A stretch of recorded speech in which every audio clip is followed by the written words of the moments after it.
Bonjour à tous et bienvenue sur ce cours où on va voir les types de fonctions en JavaScript. Maintenant, il y a un moyen plus propre d'écrire ce code sur la ligne 3. Toutes ces concaténations ne sont pas très propres. Plus tard dans le cours, je vais vous montrer comment utiliser des templates pour nettoyer ce code. Donc pour l'instant, ne vous en faites pas. Regardons un autre exemple de fonction. Cette fonction que nous avons ici effectue une tâche. Donc on va écrire en commentaire « effectue une tâche ». Cette tâche consiste à afficher quelque chose sur la console. Mais parfois, nos fonctions peuvent calculer quelque chose. Alors, voici un exemple de fonction qui calcule une valeur. Donc, on va appeler encore une fois une fonction. Donc on va l'appeler fonction carré. Cette fonction doit prendre un paramètre, on va l'appeler number. Maintenant, nous devons calculer le carré de ce nombre, c'est-à-dire number fois number. Nous devons ensuite renvoyer cette valeur à celui qui appelle cette fonction.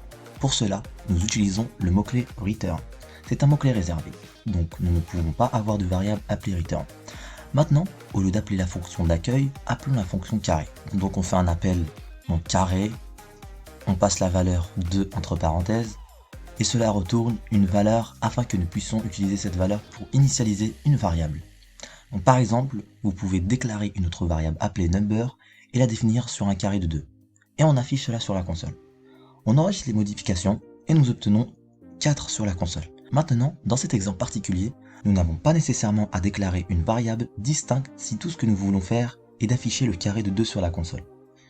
Nous pouvons exclure cette déclaration de variable et passer simplement le carré de 2 à la console log. Ainsi, lorsque le moteur JavaScript exécute ce code, il va d'abord appeler cette fonction, il obtiendra une valeur, puis la transmettra à la console log.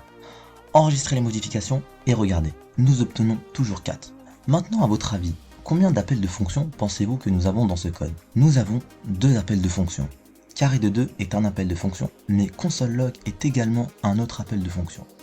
Parce qu'ici, nous avons des parenthèses. Donc, nous appelons la fonction log, qui est définie quelque part, et en passant un argument, nous pouvons passer une chaîne simple comme bonjour.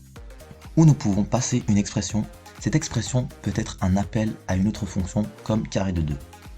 Voilà les bases des fonctions en JavaScript. Plus tard dans le cours, nous avons une section complète sur les fonctions. Pour l'instant, tout ce que je veux que vous reteniez, c'est qu'une fonction est un ensemble d'instructions qui exécute une tâche ou calcule et renvoie une valeur. Une application réelle est essentiellement une collection de centaines ou de milliers de fonctions qui travaillent ensemble pour fournir les fonctionnalités de cette application. Voilà pour cette vidéo sur les types de fonctions en JavaScript. On se retrouve sur la prochaine section où on va voir les différents opérateurs en JavaScript.